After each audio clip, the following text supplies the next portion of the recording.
Welcome दोस्तों, स्वागत है आपका अपने चैनल लर्नोपीडिया पे। आज हम लोग स्टडी करने वाले हैं क्लास 10th एनसीईआरटी के चैप्टर नंबर 1। ठीक है, तो रियल नंबर्स हैं। बेसिकली इसमें रियल नंबर्स के कुछ ऑपरेशंस हैं, उनको देखने वाले हैं। ठीक है, तो देखिए दोस्तों, इससे पहले हमने लाइव क्लास लेने की कोशिश की थी, तो कुछ टेक्निकल इश्यू आए थे, तो उसको रिकवर करने के लिए अभी हम क्या करेंगे, कुछ रिकॉर्डेड वीडियो आपको देंगे। जैसी टेक्निकल प्रॉब्लम्स दूर होती हैं उसको फिर से हम जारी करेंगे। ठीक है, तो फिलहाल देखते हैं चैप्टर नंबर 1 अभी क्या है चैप्टर नंबर 1 में। तो देखिए, सबसे पहले इंपॉर्टेंट टॉपिक जो है चैप्टर नंबर 1 का, वो है आपका HCF। ठीक है, ये चीज हम पढ़ने वाले हैं अभी। HCF पढ़ने वाले किस में? चैप्टर नंबर 1 में। तो HCF की फुल फॉर्म आप लोग सभी लोग प्रीवियस क्लासेस में शायद पढ़ के आ चुके होंगे। ठीक है, जिसकी फुल फॉर्म होती है हाईएस्ट कॉमन फैक्टर। ठीक है, और इसको निकालना भी आप लोगों ने सीखा होगा, हाईएस्ट कॉमन फैक्टर। फिर भी हम आपको एक बार रिकॉल करा दे रहे हैं वो चीजें, हाईएस्ट कॉमन फैक्टर जो हुआ करता था, रिकॉल करते हैं। चलिए दोस्तों, तो सपोज करो मैं दोनों तरीके से बताऊंगा किस तरह से आप इससे पहले हाई स्कूल से पहले ही क्लासेस में एचसीएफ निकाला करते थे, और अब किस तरह से हमें निकालना है। दोनों पे गौर करेंगे, दोनों पे नजर डालेंगे हम लोग, क्या करना है और क्या नहीं करना है, आपको खुद समझ में आ जाएंगी चीजें। तो देखिए, सपोज करो मैं 2 नंबर ले लेता हूं कोई। ठीक है, एक ले लिया मैंने 84, एक ले लिया मैंने 76। ठीक है, ये 2 नंबर मैंने ले लिया। अब मुझे इन 2 नंबर का क्या निकालना है? एचसीएफ निकालना है। ठीक है, तो मैं क्या किया करता था, देखिए मैं करता क्या था, 84 है, इसके फैक्टर क्या करता था, तो इस तरह से फैक्टर हुआ करते थे। I think this is factors. 2 2 जा 4, 4 3 जा 12। ठीक है, और 12 7 जा 84। ठीक है, आई थिंक ओके हो गया है। चलिए, 76 के मैं फैक्टर करता हूं, तो देखिए कितना होता है, 2 इंटू 2 और इंटू आ जाएगा 19। ठीक है, देखिए इस तरह से फैक्टर आ जाएंगे 84 के और 76 के। ठीक है, तो ये तरीका हम अपनाया करते थे, वही फैक्टराइजेशन क्या करते थे, दोनों का फैक्टर कर लिए।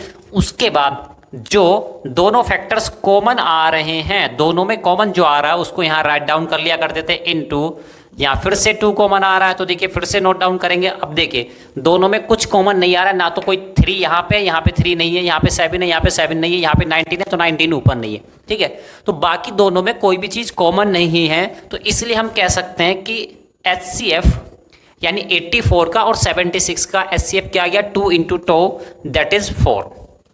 ठीक है, तो HCF किसका है, आप इसको ऐसे भी लिख सकते हैं, HCF ऑफ किसका, 84 एंड 76 इक्वल टू 4। इस तरह से आप रिप्रेजेंट कर सकते थे। तो ये कॉमन मेथड हुआ करता था, आज तक हम जो यूज किया करते थे। आज हमें कुछ डिफरेंट करना है, इससे हटके करना है। भाई क्यों डिफरेंट करना है? ठीक है भाई, जब इन सब चीज़ों से निकल जाता है तो क्यों डिफरेंट करने की कोशिश कर रहे हैं। ठीक है, तो कुछ उसके एडवांटेज है, फायदे हैं। ठीक है, लॉन्ग टर्म के लिए वो काम करेगा। ठीक है, तो इसलिए हम उस चीज़ को सीखना चाहते हैं, लर्न करना चाहते हैं। तो आइए दोस्तों, अब करते हैं। ठीक, आप देखिए अभी तक एचसीएफ आपने ऐसे निकाला था, अब हम क्या क्या करेंगे, देखिए 84 76। ठीक, दोनों में क्या है, दोनों नंबर डिफरेंट डिफरेंट है। तो आपको करना क्या है, पहले आप लिखिए बड़ा वाला नंबर, जो बड़ा नंबर हो, दैट इज 84 और 76 में साफ साफ दिखाई दे रहा है कि 84 बड़ा नंबर है और 76 छोटा नंबर है। तो आप 84 को यहां लिखिए, उसके जस्ट बाद लिखिए छोटा नंबर, जो छोटा नंबर हो, दोनों में जो छोटा नंबर होगा उसको यहां पे लिखिए, इनटू। अब आप देखिए, अगर मैं आपसे कहूं कि भाई 84 को डिवाइड करो किससे, 76 से, तो कितने टाइम्स जाएगा, आप खुद सोच सकते हैं। तो 1 टाइम्स ये 76 आ जाएगा, और रिमाइंडर कितना आ जाएगा, आप खुद देखिए कितना आ जा रहा है, 8। कितना रिमाइंडर आ रहा है, 8। तो इसको इसी फॉर्मेट में आप लिख दीजिए। ठीक है, यानी 84 को आपने कंसीडर किया, 84 क्या होता है, डिविडेंड। ठीक है, क्या होता है, डिविडेंड होता है 84। ये क्या है, फिर से लिख दे रहे हैं यहाँ पे भी, डिविडेंड होता है क्या, 84। 76 क्या है, ये है आपका डिवीज़र। ठीक है, ये 76 क्या है, डिवीज़र। ठीक, ये क्या होता है, तो ये होता है आपका कोशेंट। ठीक है, ये क्या होता है, कोशेंट हुआ करता है। तो ये कोशेंट को यहाँ लिखा, प्लस रिमाइंडर, सॉरी हाँ रिमाइंडर कहाँ है, ये रहा। ठीक है, तो ये रिमाइंडर को हमने लिख दिया यहाँ पे, यानी ये हुआ करता है आपका रिमाइंडर। चलिए, तो देखिए आपको करना क्या है, दोनों में जिन 2 नंबर्स का एचसीएफ आपको निकालना हुआ करे, उनमें से बड़ा नंबर यहाँ पे लिखिए, उसको डिवाइड कीजिए 76 से, यानी छोटे नंबर से डिवाइड कीजिए। कितने टाइम जाएगा, तो कोसेंट टाइम जाएगा प्लस रिमाइंडर। इसको इस फॉर्मेट में लिख लिए। अब हमें ये प्रोसीजर कब तक करना है, हमें ये प्रोसीजर तब तक करना है जब तक यहाँ पे रिमाइंडर की वैल्यू क्या नहीं आ जाती है, 0 नहीं आ जाती है। हमें ये प्रोसीजर तब तक करना है जब तक ये वैल्यू 0 नहीं आ जाती। अब क्या करेंगे, अब नेक्स्ट टाइम, ठीक है, इस साइड को आपको भूल जाना है, LHS लेफ्ट हैंड साइड को भूल जाइए, उसको कुछ नहीं करना है, जरा सा भी टच नहीं करना है। राइट हैंड साइड पे देखिए, ठीक है, ये क्या था, ये डिवीजर हुआ करता था, ये रिमाइंडर हुआ करता था। ठीक, अब आपको क्या करना है, ये जो डिवीजर हुआ करता था इसको यहाँ पे लिख लीजिए, यानी इसको डिविडेंड की जगह लिख लेंगे इक्वल टू, और जो रिमाइंडर था उसको यहाँ पे लिखिए, यानी रिमाइंडर आ जाएगा किसकी जगह, डिवीजर की जगह, और डिवीजर किसकी जगह चला जाएगा, ये चला जाएगा डिविडेंड की जगह। ठीक है, इस तरह से। तो देखिए इस तरह से हमने किया। अब ये देखिए, खुद सोचिए कितने टाइम्स जाएगा। ठीक है, 8 से डिवाइड करेंगे इसको, कितने टाइम जाएगा, ठीक है, आई थिंक 9 टाइम्स। ठीक, प्लस रिमाइंडर बचा 4। ठीक, ओके। फिर अभी देखिए रिमाइंडर फिर 0 नहीं आया है, फिर से आप क्या करेंगे, फिर से वही प्रोसेस करना है। अब इस चीज को लिखेंगे यहाँ पे, रिमाइंडर को लिखेंगे यहाँ पे, तो ये 2 टाइम्स चला जाएगा और रिमाइंडर बचा 0। रिमाइंडर कितना बचा, 0। तो जब ये आ जाए तो आपका प्रोसेस स्टॉप हो जाएगा। जैसे ही रिमाइंडर आ जाए 0 तो आपको प्रोसेस वहाँ पे स्टॉप कर देना है, रोक देना है। ठीक, आपने प्रोसीजर स्टॉप किया। ठीक, अब आप कहेंगे सर इससे हमें SCF कहाँ पता चला, तो SCF पता चल चुका है। देखिए कहाँ है SCF, ठीक है, तो आप ऐसे लिखेंगे HCF कितना हुआ, तो यहाँ पे जो वैल्यू आएगी डिवीजर के प्लेस पे जो वैल्यू होगी वही आपका हो जाएगा HCF। ठीक है, तो आपको ध्यान रखना है डिवीजर के प्लेस पे लास्ट में जब रिमाइंडर 0 आ चुका है तो उस टाइम पे डिवीजर के प्लेस पे यहाँ पे जो भी चीज रखी होगी उसको हम कहेंगे HCF। ठीक, अब आप समझ सकते हैं सर हमने ऐसा तिकड़म मिलाया, देखो 1 बार प्रोसेस किया, 2 बार किया, 3 बार किया, सर इसमें तो जल्दी जल्दी आ जा रहा था। ठीक है, तो देखिए उसके अपने एडवांटेज हैं, कुछ फायदे हैं। क्या फायदे हैं क्या नुकसान है देखते हैं, चलिए। तो अभी हम क्या देखने वाले हैं, यहां से हमें 84 का और 76 का रिमाइंडर पता चला था जो कि आया था 4, वहां से भी पता चल रहा है 4। ठीक है, अब देखिए अगर यही 84 76 बहुत बड़े नंबर हो जाए, हजारों में हो जाए, लाखों में कोई डिजिट हो जाए, ठीक है, तो उसका रिमाइंडर निकाल पाना बड़ा टेढ़ा हो जाता है उस समय पे। ठीक है, तो ये प्रोसीजर उस समय बहुत अच्छे से काम करता है। ठीक, अब देखिए इस तरीके का एक फायदा और है। ठीक है, इसने तो केवल 84 76 का आपको रिमाइंडर बताया कितना, 4। अब वो प्रोसीजर क्या बताता है, तो देखो यहाँ पे इसको देख लीजिए एक बार आप। ठीक है, प्रोसेस को देखिए, ये एरो वैरो मिटा देता हूँ मैं, रब कर देता हूँ। अब देखिए यहाँ पे जो नंबर्स लिखे हैं, देखिए 84 76 76 8 8 4, ये जितने भी नंबर मैंने गोले किए हैं, यानी जितने भी नंबर डिविडेंड या डिवीजर के प्लेस पे लिखे हुए हैं उन सभी का रिमाइंडर क्या हो जाएगा, 4। ठीक है, फिर से सुनिए, मैंने कहा यहाँ पे डिविडेंड और डिवीजर की जगह जो भी नंबर्स लिखे हुए हैं, यहाँ पे लिखा है चाहे यहाँ पे लिखा है चाहे यहाँ पे लिखा है, इन सभी का रिमाइंडर इन सभी का क्या हो जाएगा, HCF क्या हो जाएगा, 4। यानी वहां से आपने निकाला HCF of 84 and 76 equal to 4 बस। ठीक है, लेकिन इस प्रोसेस से आप निकाल सकते हैं क्या, HCF। ठीक है, देख लीजिए फिर से, HCF ऑफ पहली बार में क्या रखा है 84 76, इसका जो रिमाइंडर आएगा, या आप कह लीजिए HCF ऑफ अगले में क्या लिखा है 76 और 8, 76 और 8 का रिमाइंडर भी आप निकालें, चाहे आप HCF ऑफ किसका निकालें 8 और 4 का, तो इन सभी के HCF क्या आने वाले हैं 4, इन सभी का HCF क्या आ जाएगा 4 आ जाएगा। तो ये एडवांटेज है इस प्रोसेस का। ठीक है, और ये छोटे नंबर्स हैं तो इसलिए आपको, ठीक है, छोटे छोटे नंबर लिए थे 84 76, ठीक है, ताकि आपको प्रोसेस समझने में आसानी रहे, इसलिए लिया गया था। तो आप देखिए इसमें क्या है, चाहे 84 76 का निकालने को है, चाहे 76 8 का निकालने को है, चाहे 8 और 4 का निकालने को है, तो इसका HCF हो जाएगा 4। ठीक है, तो ये ज़्यादा डाटा देता है, ज़्यादा एनालिसिस करता है चीज़ों के बारे में। ये क्या करता है, केवल 84 और 76 का बताया, उससे नीचे का कोई प्रोसेस आप निकालना चाह रहे थे, तो कम वैल्यू वाला निकालना चाह रहे थे HCF, तो अब आपको वैल्यू वो नहीं दे रहा था। ठीक है, तो इस तरह से ये प्रोसेस ब्रॉडली यूज होगा, बहुत ज़्यादा यूज होने वाला आने वाली हमारी एक्सरसाइज में। ठीक है, अब इस प्रोसेस को जो हमने प्रोसेस बताया ये तो आपको समझ में आ गया। अब इसको टेक्निकल लैंग्वेज में या आप कहिए मैथमेटिक्स की लैंग्वेज में रिप्रेजेंट हम करते हैं, तो चलिए इसको रब आउट कर दे रहे हैं हम।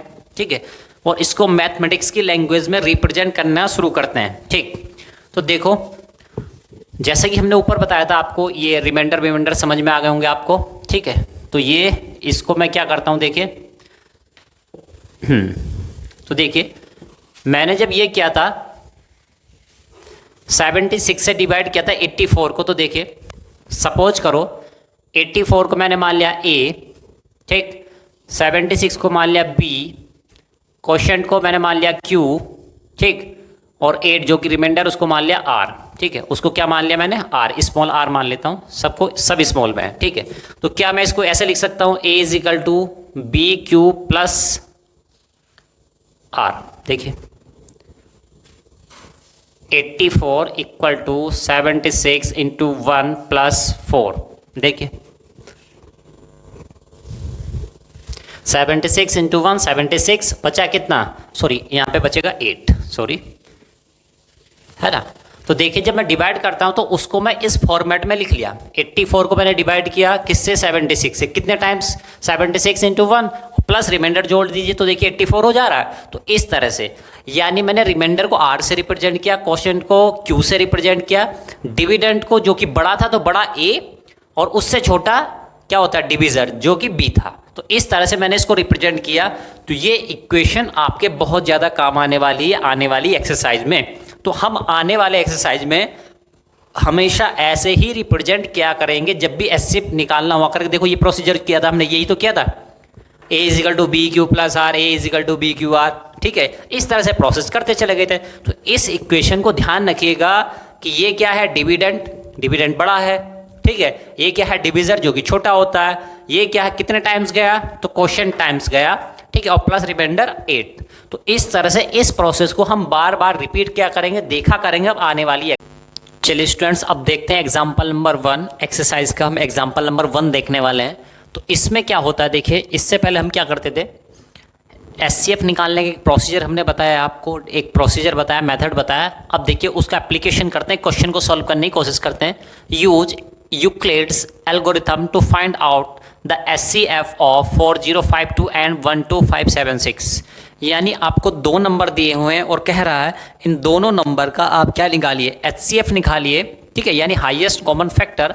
हाईएस्ट कॉमन फैक्टर क्या होता है, यानी ऐसा नंबर, ऐसा बड़े से बड़ा नंबर, बिगेस्ट नंबर, जिससे ये दोनों नंबर क्या हो जाए, डिवाइड हो जाए, डिविजिबल हो, ठीक है। तो उसको कहते हैं एचसीएफ, ठीक। तो प्रोसीजर हमने बताया था, इसमें एक नाम आपको सुनने को मिल रहा है, यूक्लिड्स एल्गोरिथम। तो जो हमने एल्गोरिथम यानी स्टेप बाय स्टेप फॉलो किया था, उसी को यूक्लिड एल्गोरिथम कहते हैं। फिलहाल हम उसको अभी इस क्वेश्चन के बाद जस्ट डिस्कस करेंगे कि उसका स्टेटमेंट क्या है और उसके कहने का क्या मीनिंग है। पहले क्वेश्चन को कर लेते हैं, समझ लेते हैं क्या चीज़ हो रही है, कैसे हो रही है, फिर हमको शायद उस स्टेटमेंट को पढ़ने में आसानी रहेगी। तो चलिए, तो दो नंबर दिए हैं जैसा कि दिया हुआ है, आप देख पा रहे हैं 4052 12576। तो आप क्लियर बता सकते हैं कि भाई बड़ा नंबर कौन सा है। तो बड़ा नंबर है इसमें से कौन सा, 12576, ये है बड़ा नंबर। बड़े नंबर को हम डिविडेंड मानते हैं, छोटे नंबर को हम डिविजर मानते हैं, ठीक है। तो 4052, यानी कि हमें 12576 को, इस नंबर को 4052 से डिवाइड करना है। तो आप सोचिए कितने टाइम्स जाएगा, बताइए, ठीक है। पहले देखेंगे क्या पूरा पूरा कट रहा है। अब देखिए इसमें क्या है, यानी इसमें आपकी कैलकुलेशन थोड़ी तेज होनी चाहिए, फास्ट होना चाहिए आपको कैलकुलेशन में, ठीक है, कि 4052 से डिवाइड कर रहे हैं किसको, 12576 को, ठीक। तो आपको थोड़ा सा क्या होना पड़ेगा, इसमें फास्ट होना पड़ेगा। चलिए देखते हैं कितने टाइम जाता है। तो आप देख पा रहे हैं कि समथिंग 4000 है, 4000 है, 4000 है, और ये है 12000 के आसपास, ठीक है। ये 4000 के आसपास है, ये कितना है, ये है आपका 12000 के आसपास। तो यानी आप देख पा रहे हैं कि कितना जाएगा, ठीक है, 4052, ये कितना है, 12000 के आसपास। तो देखिए कितना जाएगा दोस्तों, जहाँ तक क्लियर आपको दिख पा रहा है कि लगभग 3 टाइम्स ये चला जाएगा, ठीक है। तो चलिए 3 टाइम्स करते हैं इसको, 3 टाइम्स ये चला जाएगा, प्लस अब रिमाइंडर कितना बचेगा। तो देखिए उसके लिए जरूरी क्या है, आपको ये पता होना चाहिए 3 टाइम्स तो गया, वो वैल्यू एग्जैक्ट कितनी होगी, तब तो रिमाइंडर पता कर पाएंगे, ठीक है। तो यानी कैलकुलेशन डिवाइड का प्रोसीजर इस पे ऑटोमेटिक आपके दिमाग में चलता रहना चाहिए। या दिमाग में नहीं चल रहा है तो आपको जब एग्जाम में आएगा तो वही कहाँ करोगे, तो अपनी रफ कॉपी पे यानी पीछे वाले पेज का आप इस्तेमाल कर सकते हैं। तो ठीक सीधे सीधे 3 से मल्टीप्लाई करते के देख लेते हैं, ठीक है। तो ये काम रफ में हो रहा है, जो मैं करके दिखा रहा हूँ वो काम कहाँ हो रहा है, रफ में। तो देखिए 3 2 जा 6, 3 5 जा 15, कैरी 1, और ये कैरी 0 की जगह आ जाएगा, 3 4 जा 12, तो इतना आ जाएगा 1256, ठीक है। कितना आ जाएगा, 1256 इतना आ जाएगा, ठीक, सॉरी 12156। रिमाइंडर कितना बचेगा, तो इसमें से इसको घटाएंगे तो कितना रिमाइंडर आ जाएगा, आई थिंक आ जाएगा 12156, ठीक। तो रिमाइंडर कितना आना चाहिए भाई, ये देखिए ये आ जाएगा रिमाइंडर रिमाइंडर कितना आ रहा है यहाँ पे, रिमाइंडर आ जाएगा आपका 420, ठीक। कितना रिमाइंडर आ रहा है 420 यानी 420, ठीक है, 420 वो वाला नहीं है, ठीक है, 420। तो ये रिमाइंडर यहाँ पे आ गया है। अब देखिए फिर से हम क्या करते थे, अब इसको लेके आते थे यहाँ, जो डिविजर हुआ करता था उसको डिविडेंड बना दिया करते थे, तो यानी ये हो गया 4052, और उसके बाद जो रिमाइंडर हुआ करता था उसको डिविजर बना दिया करते थे हम लोग, तो क्या करते थे 420, ठीक है, इस तरह से लिख लिया। तो ये प्रोसीजर आपको ध्यान रखना है। अब देखिए इसको मैं रब आउट कर दे रहा हूँ क्योंकि आप समझ चुके हैं कि किसको किसके प्लेस पे लेके आना है, ठीक। इनटू, अब कुछ सोचिए कितने टाइम जाएगा, देखिए ये 420 यानी 400 के पास कोई नंबर, आसपास कोई नंबर है, 400 के आसपास नंबर है, ये 4052, ठीक है, 4052, यानी ये 400 के आसपास है, ये 4000 के आसपास है, तो लगभग 10 गुना या 9 गुना के आसपास जाने की संभावना है, उतना जा सकता है, ठीक। तो देखिए 10, अगर 10 टाइम्स आप करेंगे तो कितना आ जाएगा 4200 हो जाएगा, 4200, तो 42 तो ज़्यादा हो जाएगा, तो 9 टाइम्स हम करके देखते हैं। तो आइए इसको 9 टाइम्स करते हैं, ठीक। तो देखिए 9 टाइम्स करेंगे तो क्या हो जाएगा, 420 इंटू 9 करेंगे तो ये 4052 से कम रहेगा। कितना कम रहेगा, तो इसको जैसे हमने वहां पे लिखा, तो ये काम फिर से रफ में चल रहा है। कहाँ पे चल रहा है, रफ कॉपी में। ये आपके दिमाग में ये कैलकुलेशन होती रहनी चाहिए, तो ये ठीक है। तो कैलकुलेशन मतलब दिमाग में तेज तेज होती रहनी चाहिए, तो उसके आपको पकड़ बनानी पड़ेगी, ठीक। तो देखिए कितना करें इसको, ठीक है, 900, 9 2 जा 18, कैरी 1, 9 4 जा 36 और एक कैरी था 3780, कितना आया 3780। अब देखिए कैरी कितना बचेगा, तो कैरी अब देख सकते हैं आप, ठीक है, 4052 में से 3780 घटाएंगे तो कितना बचेगा, आई थिंक 72 बचेगा। कितना बचेगा, ये बचेगा 272, यस दैट्स करेक्ट, 272 कैरी आ जाएगा। चलिए आगे चलते हैं, तो ये आ जाएगा 272 कैरी आ जाएगा यहाँ पे। फिर से इस प्रोसीजर को रिपीट करते हुए चलते हैं, तो दिस टाइम 420 इक्वल टू 270। तो आप देख पा रहे हैं कि भाई अब सीधा सीधा नंबर छोटे हो गए हैं, तो आप सीधा सीधा हिसाब लगा सकते हैं 272, ठीक है। 270 है तो इसका डबल करेंगे तो जस्ट कितना पहुंच जाएगा, ये 500 के ऊपर पहुंच जाएगा, यानी कि सिंगल टाइम जाएगा, 1 टाइम जाएगा। प्लस अब रिमाइंडर देख सकते हैं 420 में से 272 घटाएंगे तो आपको रिमाइंडर सीधे सीधे पता चल रहा होगा कितना आने वाला है, ठीक। तो रिमाइंडर कितना आएगा, देखिए दोस्तों, अब रिमाइंडर कितना आएगा, तो घटाइए इसको, तो आई थिंक 8 और 4 148 रिमाइंडर यहाँ पे आ जाएगा। इस तरह से करेंगे फिर अगेन, ठीक है। इस नंबर को अब 272 यहाँ पे आ जाएगा, 148 यहाँ पे आ जाएगा, इंटू 1 करेंगे, सिंगल टाइम ही जाएगा जैसा दिख रहा है आपको। उसके बाद फिर रिमाइंडर देखिए कितना आ पाएगा, ठीक है। फिर से चेक करेंगे रिमाइंडर कितना आ जाएगा, तो आप सिंपल 272 में से सिंगल टाइम्स है तो 272 में से 148 को सीधे सीधे सिंप्लीफाई आप कर दीजिए, घटा दीजिए, सब्ट्रैक्ट उसको कर दीजिए, ठीक। तो देखिए कितना आने वाला है यहाँ पे, ठीक है, ये आ जाएगा आई थिंक 4, ठीक, और 6 2 जा ये 2 और आई थिंक 1, ठीक है। कितना आ जाएगा 124 आई थिंक आ जाएगा, ठीक।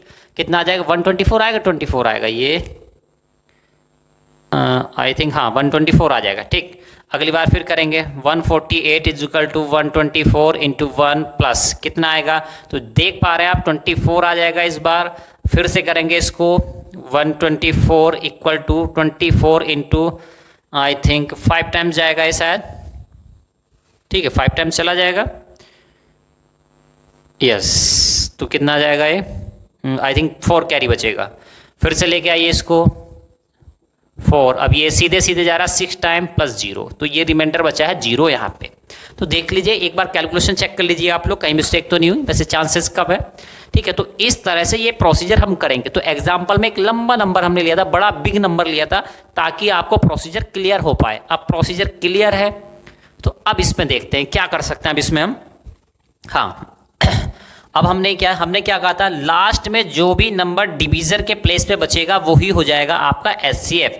तो एचसीएफ कितना आ गया है, एचसीएफ आ रहा है आपका 4। कितना एचसीएफ आ रहा है, तो एचसीएफ आ गया आपका 4। तो इस तरह से आपने देखा कि इतने बड़े नंबर का भी हम एचसीएफ कैलकुलेट कर सकते हैं।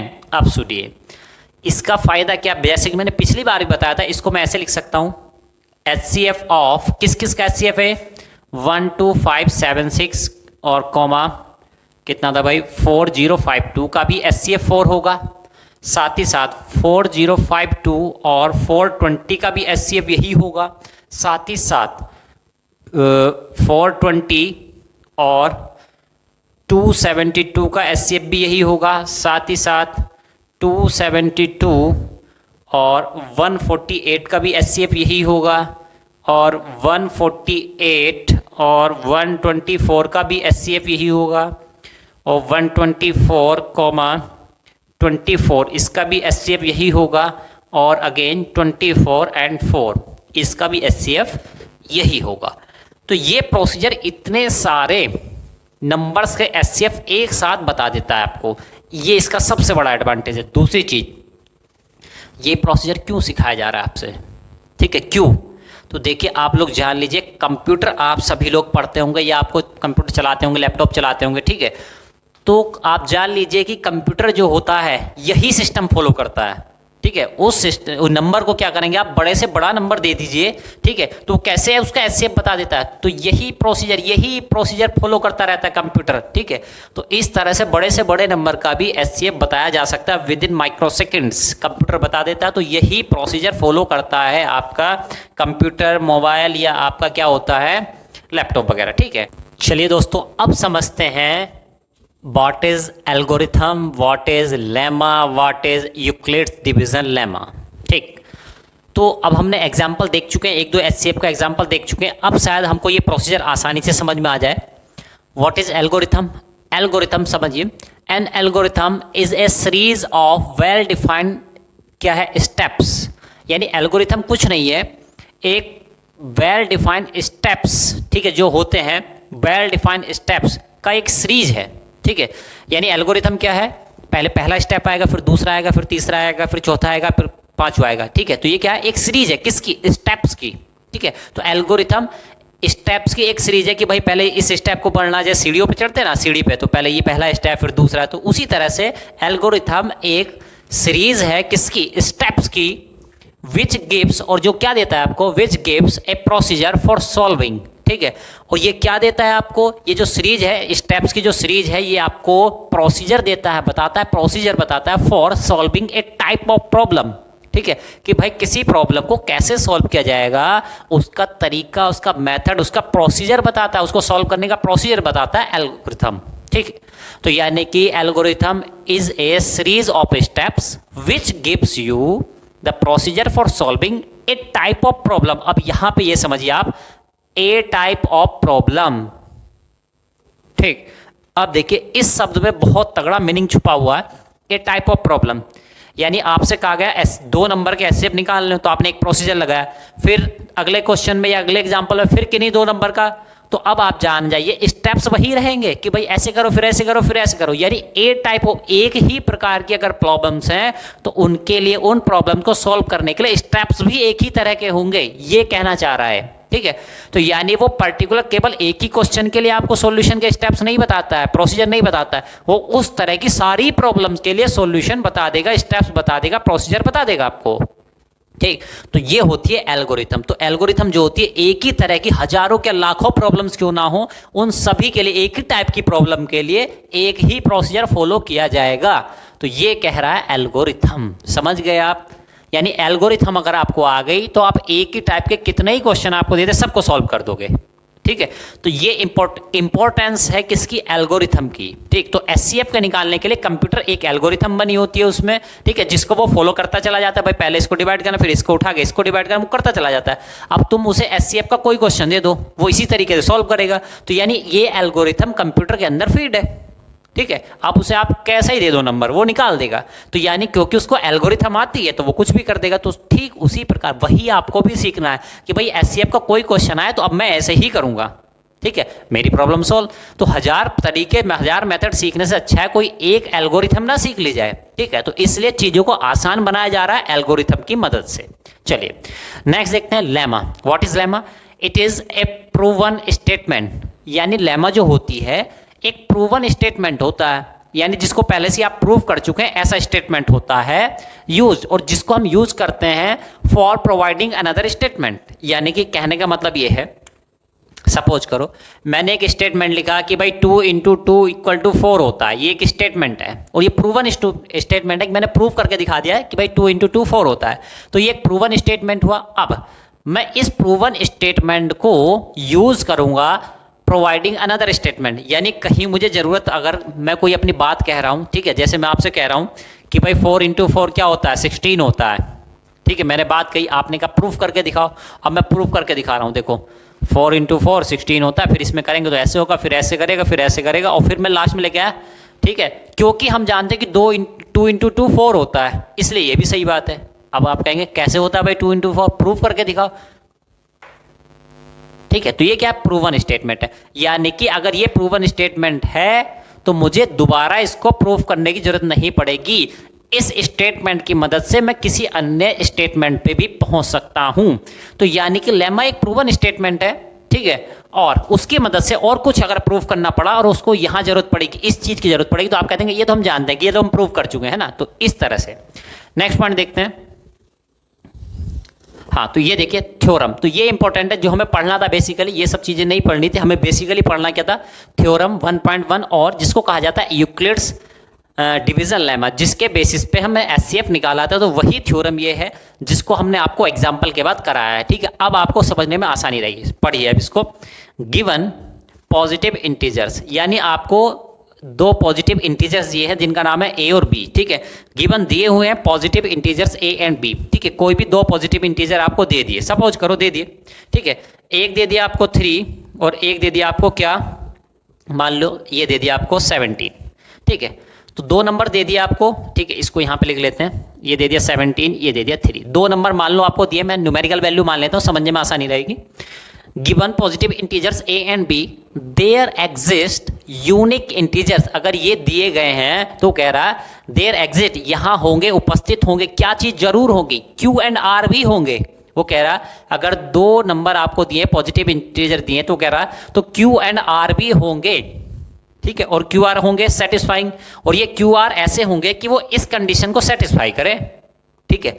अब ये क्या बात कह दी भाई उसने, तो देखो सपोज करो ये 17 है, इसको मैंने 3 से डिवाइड करा, कितने टाइम जाएगा, 5 टाइम जाएगा, कितना बचा 2, तो देखो ये भाई साहब थे ए, ये भाई साहब थे बी, ठीक है, और ये थे क्यू और ये थे आर।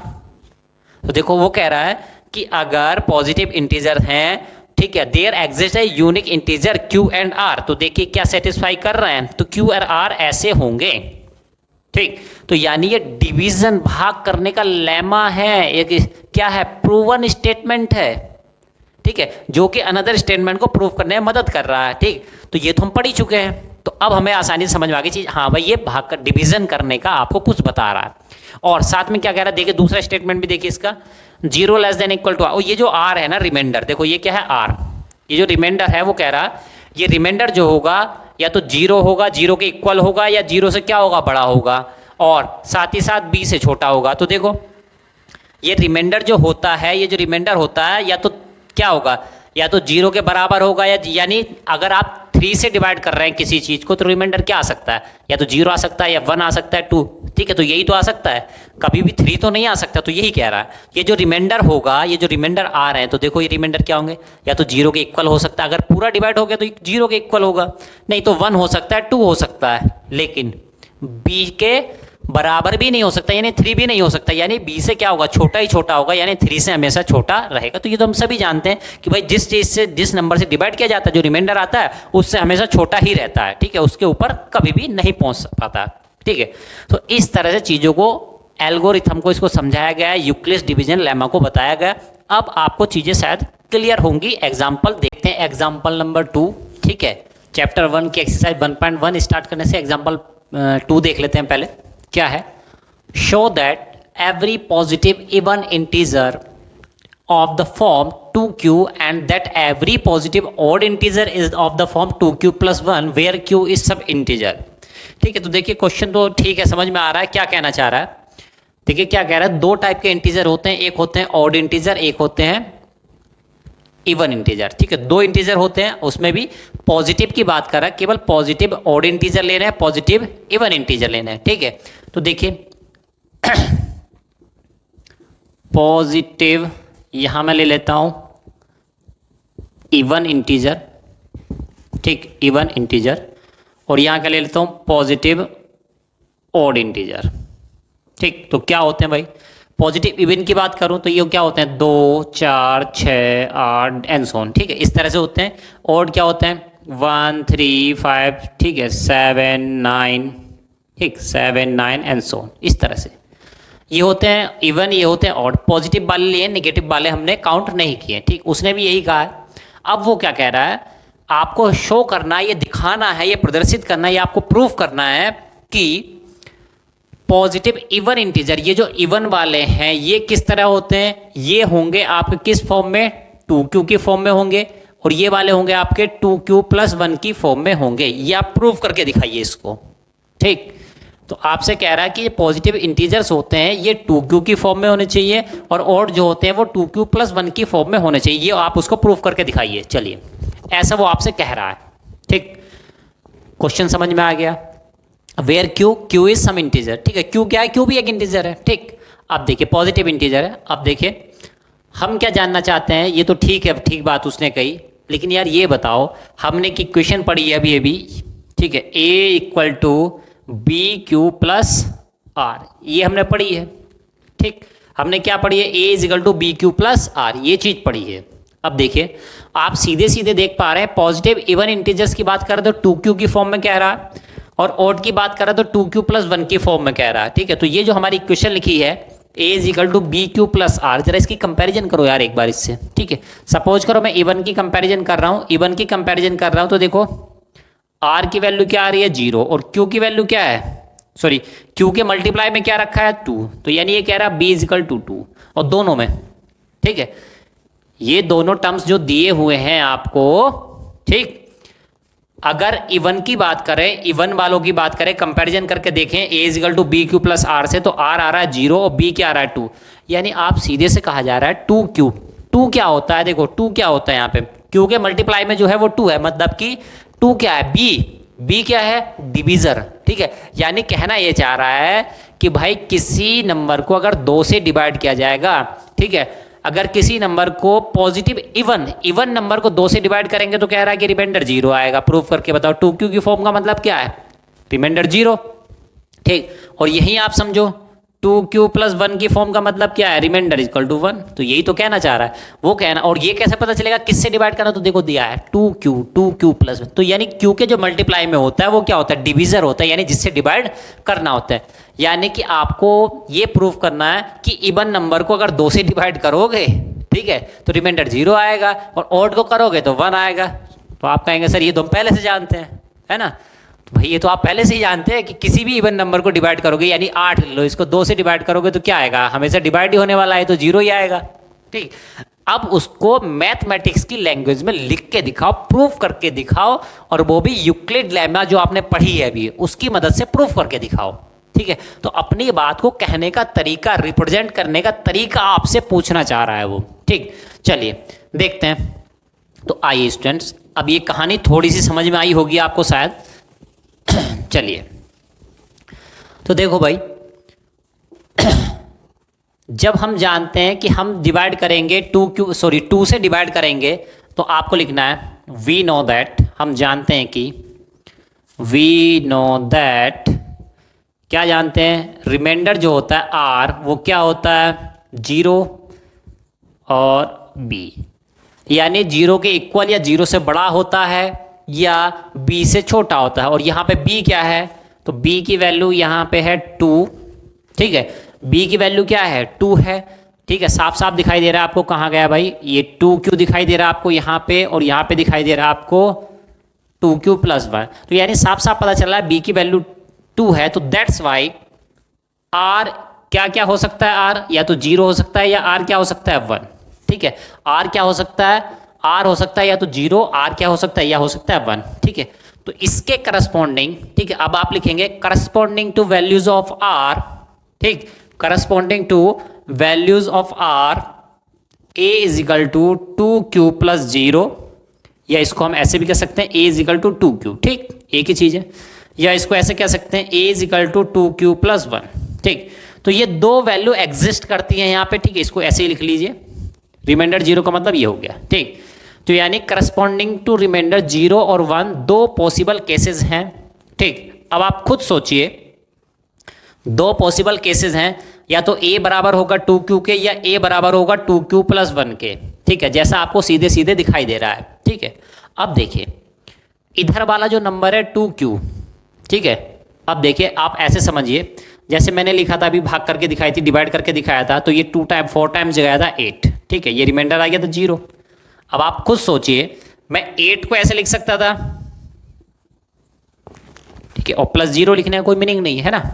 तो देखिए, अब देखिए अगर मैं 8 को 2 से डिवाइड करूं तो कट जाएगा। तो देखिए इधर भी 8 लिखा है, इधर भी 8 लिखा है, यानी चाहे मैं इधर वाले पोर्शन को 2 से डिवाइड करूं, चाहे इधर वाले पोर्शन को डिवाइड करूं, आएगी तो चीज एक ही ना, ठीक है। 2 इंटू 4 को चाहे 2 से डिवाइड कर लो, चाहे 8 को डिवाइड कर लो, चीज तो एक ही आएगी, सेम थिंग आने वाली है ना, आंसर सेम आने वाला है। तो अब देखो, यानी कि ये 2q जो है, क्या ये 2 से डिविजिबल है? तो आप कह सकते हैं डिविजिबल बाय 2। ये क्या है? Divisible by 2। इसका मीनिंग क्या निकला? ये है इवन नंबर। इसी को तो कहते हैं जो 2 से डिवाइड हो जाता है, उसको कहते हैं इवन नंबर। और ये क्या है? ठीक है, 2q प्लस 1। तो देखो आप इसको 2 से डिवाइड करेंगे तो 2, तो ये 2q वाला तो डिवाइड हो जाएगा, 2 से 2 कट जाएगा, q बचेगा, लेकिन प्लस 1 ये डिवाइड नहीं होगा। तो आप कहेंगे, और जो 2 से डिवाइड नहीं होते उनको क्या कहते हैं? Odd number. अब आपको कहानी समझ में आ गई होगी। हैंस, ठीक है, हैंस आप लिखेंगे odd number will be of the form, will be of the form, यहां पे लिख दीजिए इधर आके 2q प्लस 1 एंड हैंस यहां पे लिख देंगे इवन नंबर। ये कौन सा नंबर है? Even number. ये हो जाएगा 2q। तो इस तरह से दोनों के प्रूफ हो जाएंगे। तो यानी यूक्लिड लेमा की वजह से, उस थ्योरम की वजह की तरह से, उसके मेथड से आपको रिप्रेजेंट करके दिखाना था। बाकी क्वेश्चन में बहुत ज़्यादा। एग्जाम्पल नंबर 3, इसमें क्या है? Show that any positive odd integer, किसकी बात कर रहा है? एनी पॉजिटिव ऑड इंटीजर की बात कर रहा है यहाँ पे, is of the form 4q plus 1 और 4q plus 3 where q is some integer. अब वो कह रहा है कि ये प्रूफ करो, ये शो करो, ठीक है, कि एनी पॉजिटिव ऑड इंटीजर। तो पहले मैं लिख लेता हूँ यहाँ पे बगल में, पॉजिटिव और हो साथ में क्या हो? ऑड इंटीजर हो। यानी कि पॉजिटिव ऑड इंटीजर क्या होते हैं? तो देखिए 1 हो गया, 3 हो गया, 5 हो गया, 7 हो गया, 9 हो गया, 11 हो गया, 13 हो गया, 15 हो गया, 17, ठीक है, ऐसे डॉट डॉट और भी बहुत सारे हैं। तो ये पॉजिटिव ऑड इंटीजर्स हैं कुछ, ठीक है। ये कह रहा है कि शो करो ये जो नंबर्स हो गए इज ऑफ द फॉर्म, ये जो नंबर होंगे या तो 4q प्लस 1 की फॉर्म के होंगे या 4q प्लस 3 की फॉर्म के होंगे, where q is some integer. और q क्या है? कोई इंटीजर है। q इंटीजर है मतलब 1 2 3 4 कुछ भी हो सकता है, ठीक। तो इसमें q के होने में 1 2 3 4, यानी q के होने में इवन या ऑड नहीं देखना है, q कोई भी इंटीजर है, ठीक है। लेकिन आपको देखना है केवल और केवल पॉजिटिव ऑड इंटीजर हमेशा इस फॉर्म की होते हैं, ठीक।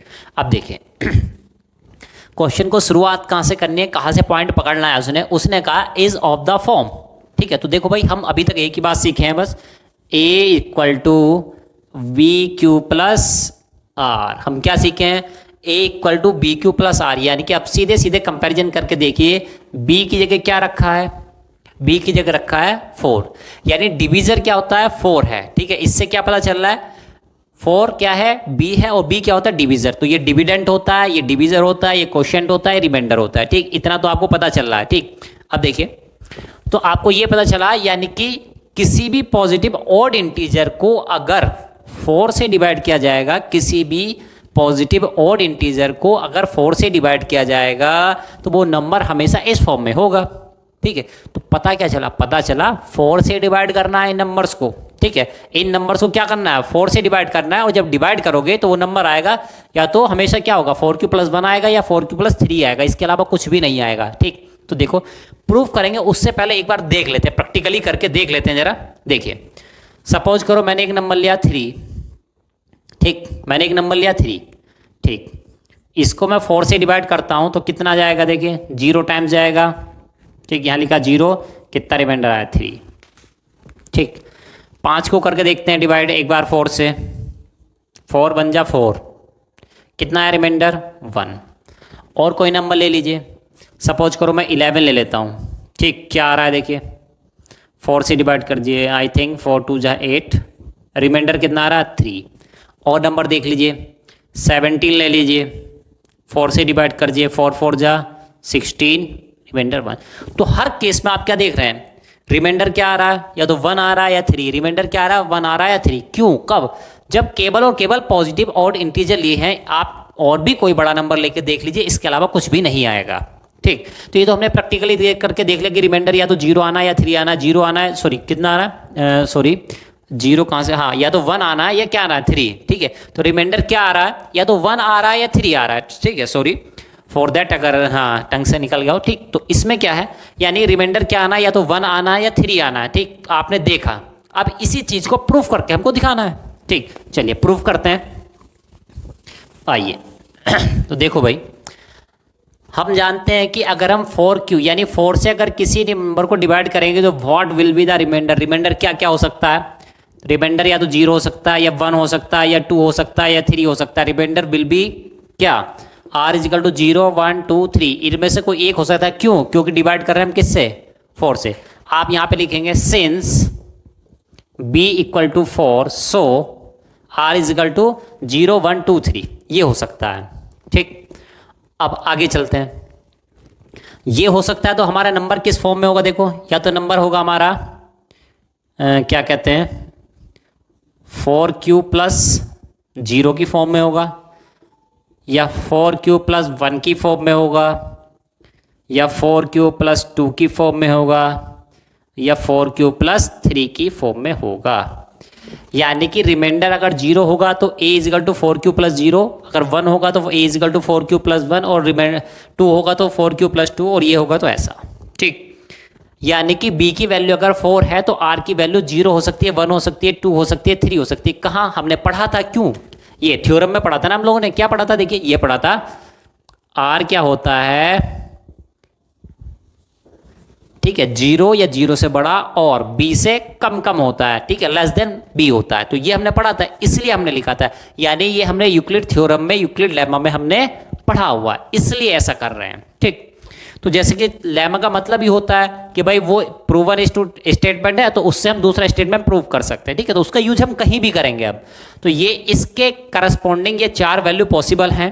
अब आप समझिए, ठीक, हमें क्या लेना है, हमें केवल वो नंबर लेने हैं जो क्या है, पॉजिटिव ऑड नंबर हैं, जो क्या है ऑड नंबर है। तो देखिए ये वाला नंबर देखते हैं 4q प्लस 1, तो ये राइट साइड देखिए क्या ये 2 से डिविजिबल है, तो इसको लिख देंगे इवन। ये नंबर कैसा है, इवन। क्यों है इवन, क्योंकि डिविजिबल बाई 2। किससे डिविजिबल है, 2 से। क्यों, तो देखो 4q प्लस 0 को डिवाइड करके देखो, तो ये 4q, और q क्या है, कोई इंटीजर तो है, तो देखो भाई 4q। ठीक है, तो q की वैल्यू कुछ भी रख लो, कोई भी इंटीजर। ठीक है, 4 की ये रख लो, 7 रख लो, तो 2 से डिवाइड करो तो कट रहा है ना पूरा पूरा। ठीक है, देखो 14 आ गया, तो यानी ये क्या है, 2 से डिविजिबल है, तो ये तो इवन हो गया। इसी तरह देखो ये क्या है, ये ऑड हो गया। क्यों, 4q प्लस 1, q की वैल्यू कुछ भी रैंडम रख के देख लो, ये नंबर कभी भी 2 से डिविजिबल नहीं होगा, नहीं होगा तो ये कैसा हुआ, ऑड। इसी तरह ये कैसा हुआ, ये इवन हुआ, और ये कैसा हुआ, ये ऑड हुआ। ठीक, क्यों, आप यहाँ पे रीजन लिखेंगे, since this number is divisible by 2 so it is even. हमें क्या देखना था, हमें देखना था केवल ऑड नंबर्स। तो देखो ऑड नंबर्स किस फॉर्म में आ रहे हैं, तो ऑड नंबर हमेशा इस क्वेश्चन में किस फॉर्म में आ रहे हैं, तो हमने इवन वालों को कैंसिल आउट कर देंगे, इवन वालों को कैंसिल आउट कर देंगे। किसको लेंगे, केवल ऑड नंबर्स को लेना है, केवल और केवल ऑड नंबर्स को लेना है। तो ये क्या हो गया, a is equal to 4q plus 1 और a is equal to 4q plus 3।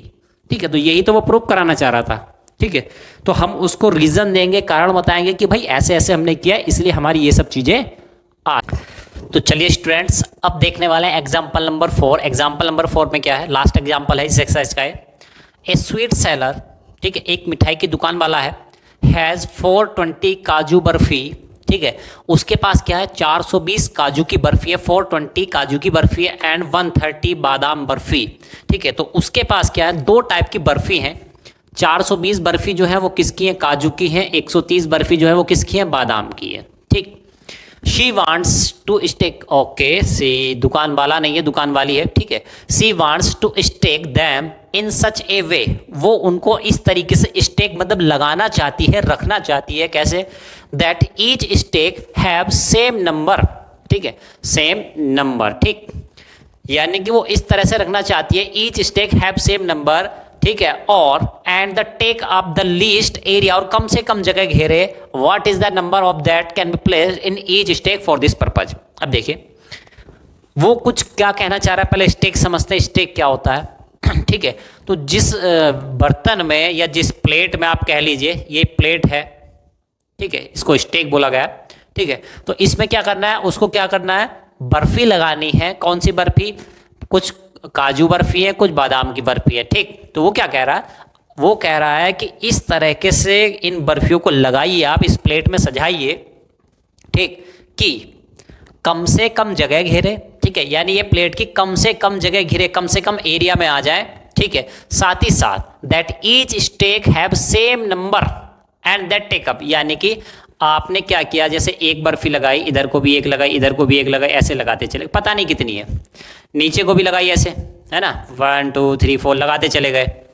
ठीक, तो वो कह रहा है कि भाई जैसे इस लाइन में इसको कॉलम को नीचे लगाया, 1 2 3 4, इसमें भी आया 1 2 3 4, इसमें भी 1 2, ऐसा नहीं किसी में 4 आ रही, किसी में 5 आ रही, किसी में 6 आ रही है, ऐसा नहीं होना चाहिए। यानी हर रो में, हर कॉलम में क्या, इसमें क्या रहे, नीचे को रो में, ठीक है, बराबर बराबर बर्फी आए। तो ऐसा नहीं होना चाहिए कि भाई पहले वाले इसमें क्या है, इसमें जैसे 5 बर्फी है तो इसमें भी 5 हो, इसमें भी 5 हो, इसमें भी 5 हो, इसमें भी 5 हो, सब में 5 5 ही हो, फिर या 7 है तो 7 7 हो, या 2 हो तो 2 2 हो सब में।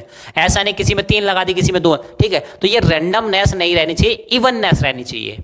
ठीक है, आप समझ पाए मेरी बात को। अब देखिए और कुछ तरीके से समझाने की कोशिश करते हैं आपको। ठीक, तो देखिए इधर को होती है रो, यानी कि R1, ये रो है 2R2, ये रो है 3RT और डैश डैश डैश RN, ये रो हो गई। इसी तरह से कॉलम ले लीजिए, ये कॉलम है C1, ये कॉलम है C2, ये कॉलम है C3, ये कॉलम है C4। ठीक है, अब आपको बर्फी लगानी है इसमें। सपोज करो सबसे पहले मैं लगाता हूँ काजू बर्फी। ठीक, मैंने काजू की बर्फी लगानी शुरू की, ये लिखो भाई, काजू लगाया, काजू लगाया, काजू लगाया, काजू लगाया, डॉट डॉट काजू लगाता चला गया। आगे मुझे नहीं पता कितने काजू लगाने हैं। ठीक है, C1 C2 C3 C4 लगाता चला गया काजू। ठीक है, अब भाई पहली वाली रो, पहला वाला रो कंप्लीट हो गया तो मैंने फिर लगाया काजू, लगाते चला गया, लगाते चला गया, और पता नहीं कितने काजू लगाया ना, तो के लगाते चला गया।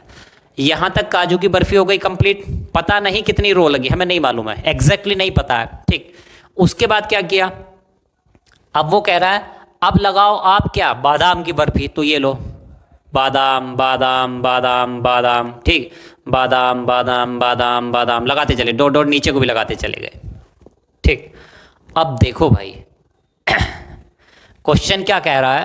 क्वेश्चन तो मैं एक लाइन में कर सकता हूँ और आप भी एक लाइन में कर सकते हो। मैं आपसे कह दूंगा इन दोनों नंबर का HCF निकाल दो, आंसर आ जाएगा, दैट्स इट, वेरी सिंपल।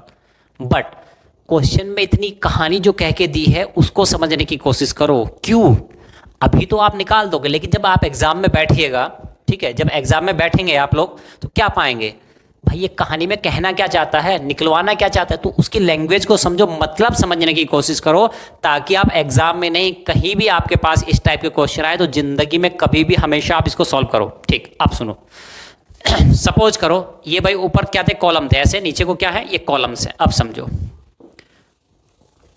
हाँ तो भाई ऐसे समझो आप नंबर ऑफ कॉलम कितने हैं, मान लिया x है, नंबर ऑफ कॉलम्स कितने हैं, x है। तो यहां पे मैंने 1 कॉलम लगाया, 2 लगाए, 3 कॉलम लगाए, 4 कॉलम लगाए, 5 कॉलम, टोटल कॉलम कितने लगाए, x। ठीक है, 1 2 3 4 ऐसे डॉट डॉट कितने लगाए, x, हमें नहीं पता कितने लगाए, x।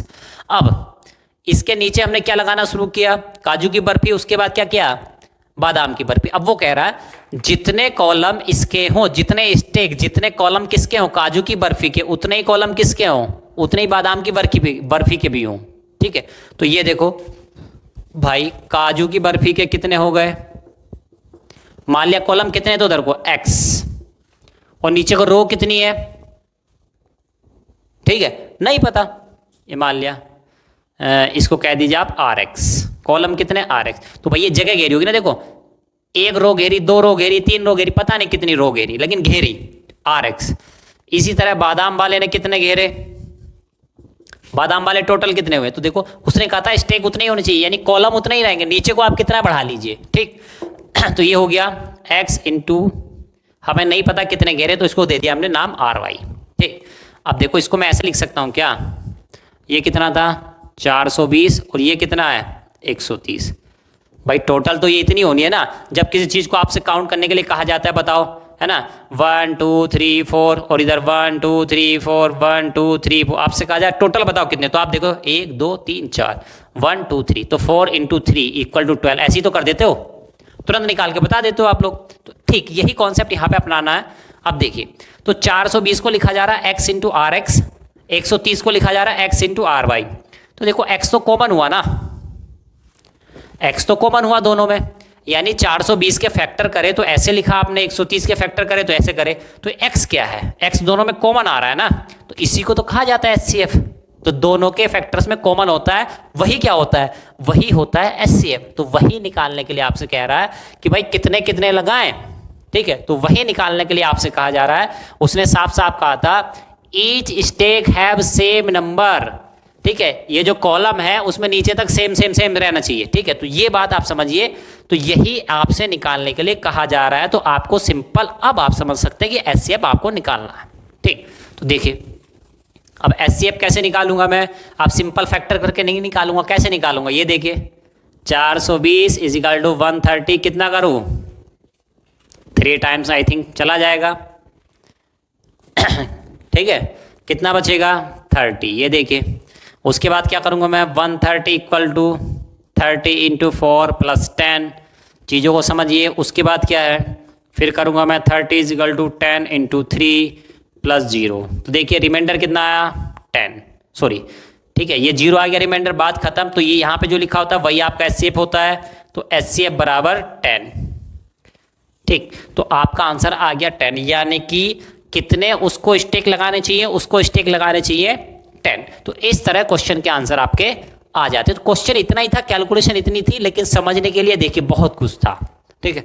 तो इतने लंबे लंबे क्वेश्चन लिख के आते हैं कि एग्जाम में आपको बहुत ज़्यादा टाइम लग जाता है चीज़ों को समझने में, लेकिन हाँ अभी आप समझ लेंगे चीज़ों को तो एग्जाम में चुटकी में जान जाएंगे कि आपको HCF निकालना है कि क्या निकालना है।